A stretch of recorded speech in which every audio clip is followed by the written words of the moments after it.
Hi, Mike Sleegers from Cowaramup Agencies. First week of December, we've had some big activity this week. We had 2 big bushfires. One's been contained, the other one is still causing a problem. So congratulations and well done to all the volunteers and government departments dealing with that. And hopefully we can get that sorted.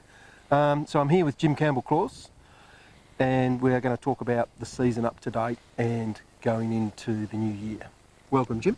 You mentioned the cricket as well. We're going well there as well. That's really good, isn't it? Excellent. It's perfect. Okay, let's give us a bit of a sum up of the season so far. Disease-wise, what's been happening? Yeah, look, maybe start on the weather, just because it's been such an up and down season.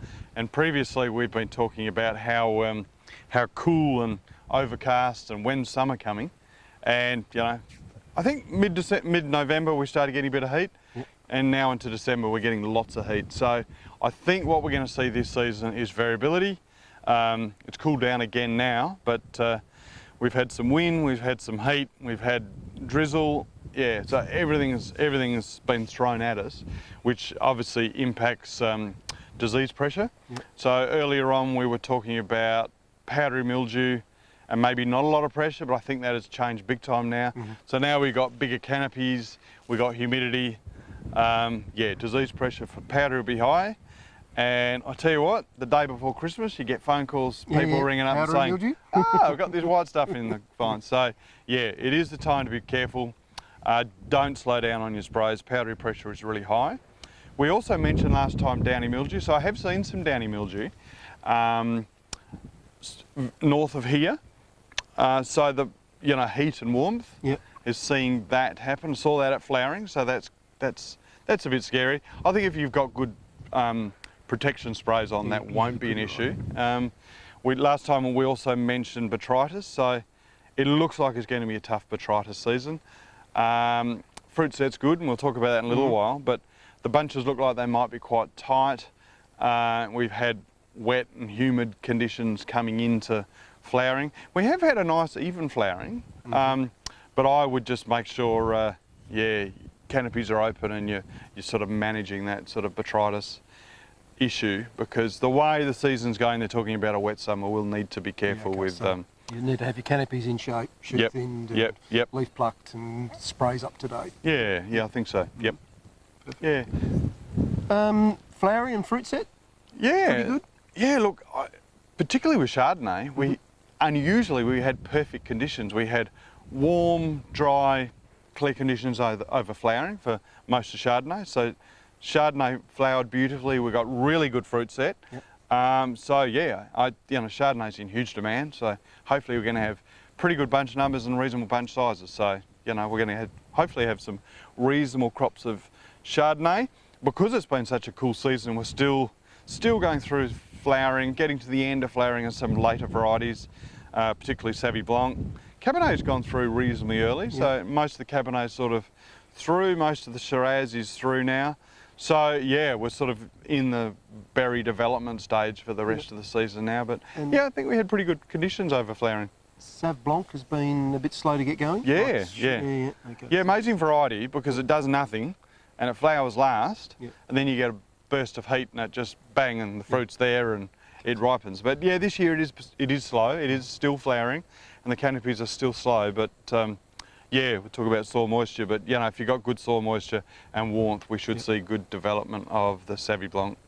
PDLs, they should have been done. Results, we should be getting results in and seeing what's needed. Yeah, so we do that at 80% capful, so they should have been collected on most varieties, and some of the results should be coming through now. Interestingly, we've seen quite low nitrates sort of across the board, and I think that's a function not so much of the vines, but of the season. Cold soils sort of slows uptake of nutrients down. We've seen a little bit of spring fever or potassium deficiency. Same thing, vines are starting to grow. Potassium's very mobile, so it moves out of the old leaves to the new leaves. So we're seeing a bit of that potassium deficiency, but not getting reflected in the PDL, so I think the nutrients there. The nitrogen's interesting was, because we had good rain, vine roots have been able to fully explore the soil. So I think, canopies and mild sort of conditions, canopies generally look pretty good, nice and green. But yeah, I'd have a look at your PDLs. You might need to fertigate with a bit of nitrogen or do some foliar sprays later on in the season just to give them a kick along. But at the moment, yeah, they look a bit low. Pest-wise, so we've had weevils, light brown apple moth, and grapevine moth. Yeah.